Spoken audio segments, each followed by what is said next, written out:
Guys, কেমন আছেন সবাই? নিশ্চয়ই ভালো আছেন। আজকে আমরা ছাদের নিচে একটা স্টিল প্রোপস স্ক্যাফোল্ডিং চেক দিচ্ছি। তো এখানে বিষয় হলো, এই পার্টটা আমরা স্ক্যাফোল্ডিং দিয়ে করেছি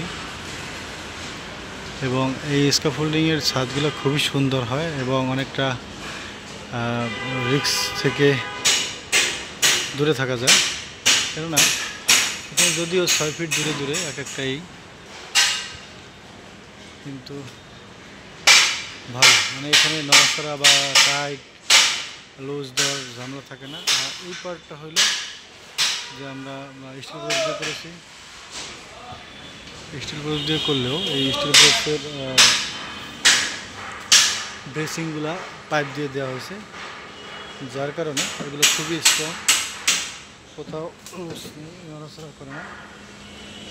সব মিলিয়ে খুবই সুন্দর একটা শাটারিংয়ের কাজ হয়েছে। প্রতিটা স্টিল প্রোপস পাইপ দিয়ে বাঁধা হয়েছে। প্রতিটা স্টিল প্রোপস পাইপ দিয়ে বাঁধা হয়েছে।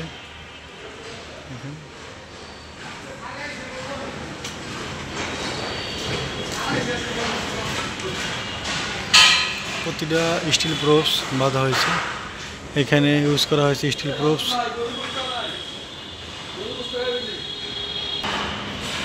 এখানে স্টিল প্রোপস বলা হয়েছে এবং উপরে 3 হলো, এর উপরে 1.5 হলো এবং উপরে প্লেন শিট। পরবর্তীতে আমাদের ছাদ, এই ছাদগুলো সাধারণত 450 মিলিমিটার থিকনেস বিম সহ, এবং ছাদের থিকনেস কোথাও 125, কোথাও 150 এরকম থিকনেস দিয়ে এই ছাদের ঢালাই করা হবে।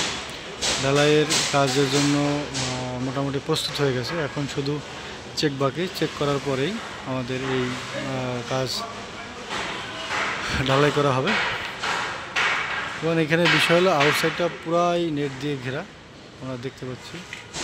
আউটসাইড খুবই সুন্দরভাবে সেফটি ইনশিওর করা হয়েছে। এবং এই প্রজেক্টটা ফেয়ার ফেস প্রজেক্ট, অর্থাৎ এখানে কাস্টিংগুলো সবই ফেয়ার ফেস। বিশেষ করে শেয়ার ওয়ালগুলো, লিফটেড ওয়ালগুলো এবং কলমগুলো, যদিও কলমগুলো গাঁথনির সাথে রিলেটেড, এটা থাকবে না, এটা প্লাস্টার হয়ে যাবে।